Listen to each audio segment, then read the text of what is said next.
Good morning. So I went skiing yesterday for the first time after a big snowstorm.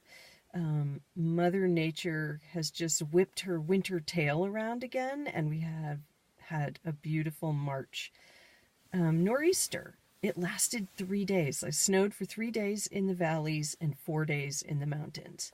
Deep, deep, deep snow. And I noticed that there were like no animal tracks until a couple of days after the storm stopped. And I started thinking about patience and impatience because I have been impatient about something in my life right now that I wanted to happen quicker. And I was just sort of contemplating how the animals hunker down in a storm and they don't even come right out. They seem to wait for the sun to come out, and so the March sun is strong and it sort of does this little glazing. It sort of, the wind will knock the air out of the snow, which will compact it, the crystals, and then the sun will come out and it'll create a crust. And that is the perfect surface for smaller animals to walk on top of. And before that, they can't. They're breaking trail in two, anywhere from 18 inches to 3 feet of snow. I was up in the mountains and I was in waist deep snow, and it's exhausting. You can't keep it up. You burn more energy than you can take in. And so it's like an economy of calories. So I just thought that that was really fascinating how the animal world has to be patient for survival. And I started thinking about the word waiting.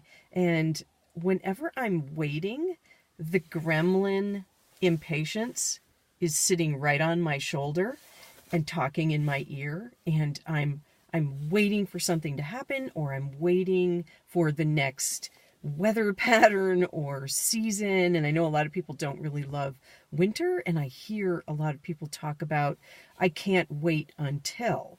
And so if you're someone that doesn't embrace winter, which is half the year here in Vermont, really, then if you extrapolate that out over your lifetime, you're waiting for half of your life for the other half of your life. And so it just seems like a colossal waste of a life.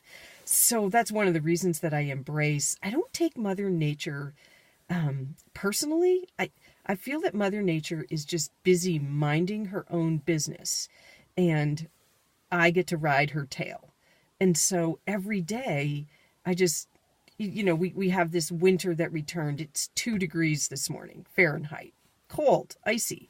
And a lot of people aren't happy about that because it's March, and and tomorrow is the first day of spring. So I understand it, like I love spring too. Who doesn't?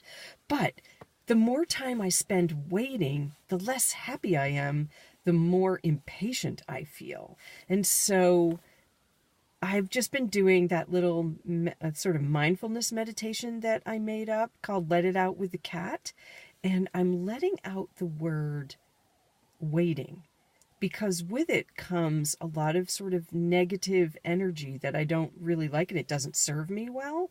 So I close my eyes, slow my breathing, imagine myself in a summery home with all the sights, smells, feels, textures of summer, and just sort of breathe that in for a few times. And then imagine a screen door at the end of a hall with a sleek black cat sitting in front of it. And I slowly walk over, push the door open, let the cat out.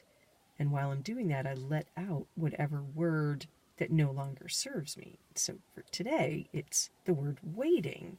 And I started to think about the word impatience and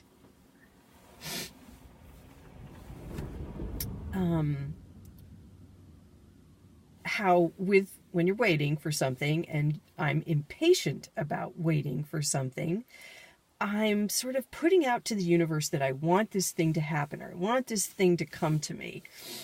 But when I'm impatient about it, I'm not thinking about others, because the universe, of course, is taking into account everyone and their needs and wishes and desires and all the positivity. And if I'm thinking just from a self perspective, then I'm not thinking that, oh, everybody else's world needs to line up too, so that positive things help, so that it's a win-win-win for everyone. And so if I'm practicing self-patience, then I'm also doing something that's good for other people. And when I started to embrace slower last summer, it was helping me go the speed limit. Like I wanted to embrace slower because I got a bunch of speeding tickets. And one of the really cool things is that when I go the speed limit, I'm doing something that's good for other people. So in other words, I had sort of adopted this, I don't need to go the speed limit because I know what's safe, which is not accurate. It's a very self-centered way to think.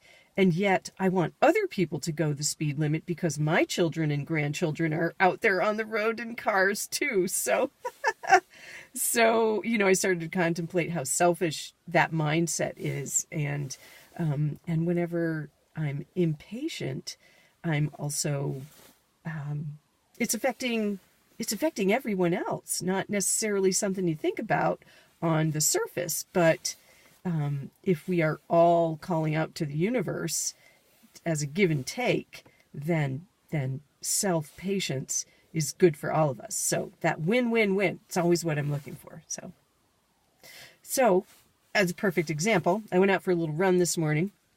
It was pretty chilly, so it was just slow, kind of up a steep little hill that I live near. And I wanted to go into the water to take a dip. And the only thing that's open on my lake is this little inlet where it feeds into another small lake. And it had been open, so I've been able to swim in the last few weeks, or dip in the last few weeks. And I knew that with this, this re-entry of winter temperatures, that inlet might not still be open. And so I went down, and indeed it had iced back over. So just embracing patience. I just need to be patient, and it will open back up. All right. Have a good day.